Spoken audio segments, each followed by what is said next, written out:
Hello friends, ಎಲ್ಲರಿಗೆ ನಮಸ್ಕಾರ. Kannada life ಸ್ಟೋರಿನಿಂದ ಪ್ರತಿಯೊಬ್ಬರಿಗೆ ತುಂಬ ಧನ್ಯವಾದಗಳು. Thank you so much.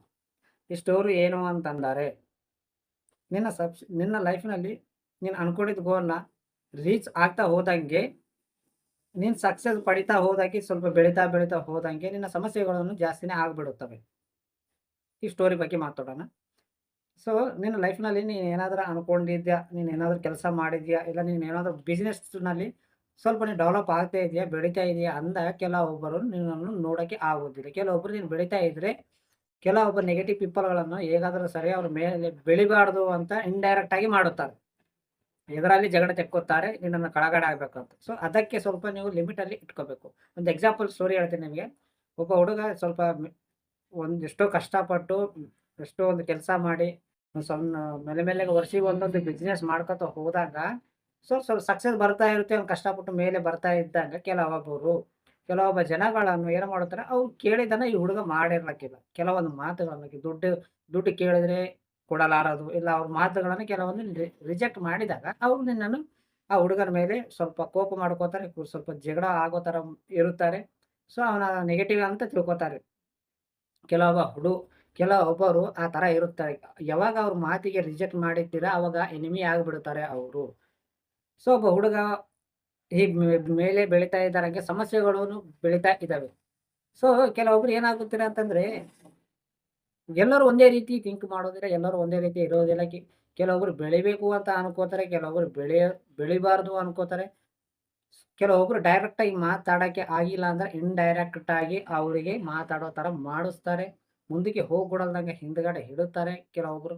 So ಅದಕ್ಕೆ ನಾನು ಹೇಳ್ತಿರೋದೇನಂದ್ರೆ, ನೀನು ಹೇಗೆ ಬೆಳೀತಾ ಇರುತ್ತೀಯಲ್ಲ, ಸಕ್ಸಸ್‌ನ ಪಡಿತಾ ಇರ್ತೀಯಲ್ಲ, ಸ್ವಲ್ಪ ಒಂದು ದೊಡ್ಡ ಶ್ರೀಮಂತ ಥರ ಆಗ್ತೀಯಲ್ಲ, ಅವಾಗ ನಿನ್ನನ್ನು ಅಹಂಕಾರ ಬಂದು ಬಿಡುತ್ತೆ. ಆ ಅಹಂಕಾರವನ್ನು ಯಾರಾದರೂ ಒಬ್ಬ ವ್ಯಕ್ತಿ ನಿನ್ನನ್ನು ಬೈದಿದಾಗ, ಇಲ್ಲ ಅವ್ರು ನಿನಗೇನಾದ್ರು ಅಂದಿದಾಗ, ನೀನು ಸ್ವಲ್ಪ ಜಾಸ್ತಿ ರಿಯಾಕ್ಟ್ ಆಗ್ಬಿಡ್ತಾರೆ ಕೆಲವೊಬ್ಬರು. ಜಾಸ್ತಿ ಪ್ರತಿಯೊಬ್ಬರು ಬೈದವರಿಗೆ ನೀವು ರಿಯಾಕ್ಟ್ ಆಗಬೇಡಿ. ಬೈದಿದವರೆಲ್ಲ ಅವರು ಎಲ್ಲ ಅವ್ರ ಕರ್ಮ ಅವರು ಅನುಭವಿಸ್ತಾರೆ. ಯಾವಾಗ ನಿನ್ನನ್ನು ಬೈತಾ ಇರ್ತಾರೆ ಅವಾಗ ನಿನ್ನ ಕೋಪ ಬಂದ್ಬಿಡುತ್ತೆ. ಅವ್ರ ಸರಿ ಜಗಳ ವಾದನ ಮಾಡ್ಕೋತಾ ಇರ್ತೀಯ. ಯಾವಾಗ ನಿನ್ನ ಕೆಪಾಸಿಟಿ ಅವ್ರು ತೋರಿಸ್ಬೇಕಂತ ಅನ್ಕೋತೀವಿ. ಹಾಗೂ ಮಾಡೋದ್ರಿಂದ ಒಬ್ಬ ವ್ಯಕ್ತಿಗೆ ನೀನು ಮಾಡಬಹುದು, ಎರಡನೇ ವ್ಯಕ್ತಿ ಮಾಡಬಹುದು. ಬಟ್ ತುಂಬಾ ಜನ ಮಾಡ್ತಾ ಇದ್ದಾಗ ಅವಾಗ ನಿನ್ನ ಟೈಮು, ನಿನ್ನ ಕೆಲಸ ಎಲ್ಲಾನು ವೇಸ್ಟ್ ಆಗುತ್ತೆ. ನೀನು ಇದ್ದಿರೋ ದುಡ್ಡನ್ನು ಕೂಡ ವೇಸ್ಟ್ ಆಗುತ್ತೆ. ಸೊ ಕೆಲವೊಂದು ಕೇಳಲಾರ್ದಂಗ ಇದ್ರೆ ಚೆನ್ನಾಗಿರುತ್ತೆ. ಪ್ರತಿಯೊಬ್ಬರು ನೀನು ಹೇಗಿದ್ರು ಕೂಡ ಬೈತಾ ಇರುತ್ತಾರೆ. ನೀನು ಹೇಗೆ ಎಷ್ಟು ಒಳ್ಳೆ ಕೆಲಸ ಮಾಡಿದ್ರು ಕೂಡ ನಿನ್ನನ್ನು ಒಂದು ಮಾತು ಅಂತಾರೆ. ಸೊ ಅದಕ್ಕೆ ಹೇಳ್ತಿರೋದು, ಸ್ವಲ್ಪ ನೀನು ಹೇಗೆ ಲೈಫಿನಲ್ಲಿ ಸಕ್ಸಸ್ ಹೇಗೆ ಆಗ್ತಾ ಹೋಗಿರ್ತೀಯ, ಸ್ವಲ್ಪ ದುಡ್ಡು ಗಳಿಸ್ತಾ ಇರುತ್ತೆ.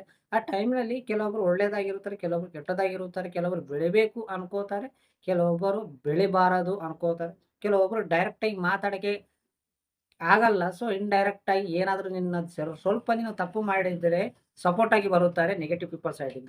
ಏಕೆಂದರೆ ನಿನ್ನ ಮೇಲೆ ಅವ್ರಿಗೆ ಫಸ್ಟೇ ಕೋಪ ಇದೆ. ಹಲೋ. ಸೊ ನೀವು ಜಾಸ್ತಿ ತಲೆ ಕೆಡಿಸ್ಕೊಳಕ್ ಹೋಗ್ಬೇಡಿ. ನಿಮ್ಮ ಕೆಲಸ ನೀವು ಮಾಡಿದ್ರು ಕೂಡ, ನೀವು ನಿಮ್ಮ ಪಾಡಿಗೆ ನೀವು ಇದ್ರೂ ಕೂಡ ಕೆಲವೊಬ್ರು ಕೆಣಕೋರು ಇರ್ತಾರೆ. ನಿಮಗೆ ಕೆಲವೊಂದು ಕೋಪ ಬರೋ ಥರ ಮಾತಾಡುತ್ತಾರೆ. ಸ್ವಲ್ಪ ಹುಷಾರಾಗಿರಬೇಕು. ನೀವು ಲೈಫ್‌ನಲ್ಲಿ ಹೇಗೆ ಸಕ್ಸಸ್ ಆಗ್ತಾ ಹೋಗ್ತಾ ಇದ್ದೀರಾ, ಹಾಗೆ ಸಮಸ್ಯೆಗಳು ಬರುತ್ತವೆ.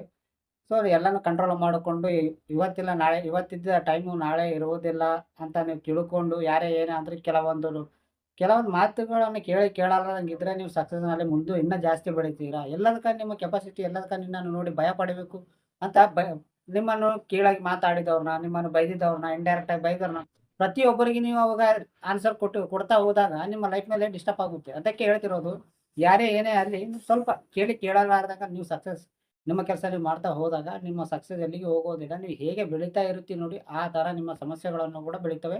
ಸ್ವಲ್ಪ ನಿಮ್ಮ ನಾಲಿಗೆಯಲ್ಲಿ ಕಂಟ್ರೋಲಲ್ಲಿ ಇಟ್ಕೊರಿ. ಅದೇ ರೀತಿ ನೀವು ಸ್ವಲ್ಪ ಮಾತಾಡೋ ಮೊದಲು ಸ್ವಲ್ಪ ವಿಚಾರ ಮಾಡಿ ಮಾತಾಡಿ.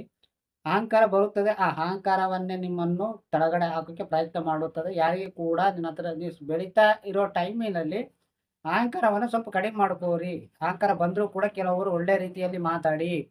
ಯಾರಿಗೆ ಬೇಜಾರು ಮಾಡಲ್ದಂಗೆ ಎಲ್ಲರೂ ಸರಿ ಚೆನ್ನಾಗಿದ್ದಾಗ ಮಾತ್ರ ನೀನು ಒಂದು ಲೆವೆಲ್‌ಗೆ ಬೆಳೀತಾ ಇರ್ತೀಯ. ಸೊ ಬರುತ್ತವೆ.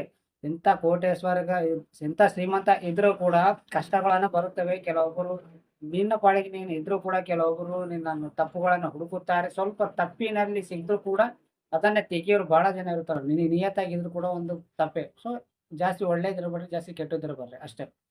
ಅರ್ಥ ಆಯ್ತಾ ಫ್ರೆಂಡ್ಸ್? ಈ ಸ್ಟೋರಿ ಕೇಳಿದ ಪ್ರತಿಯೊಬ್ಬರಿಗೆ ತುಂಬಾ ಧನ್ಯವಾದಗಳು. Thank you so much.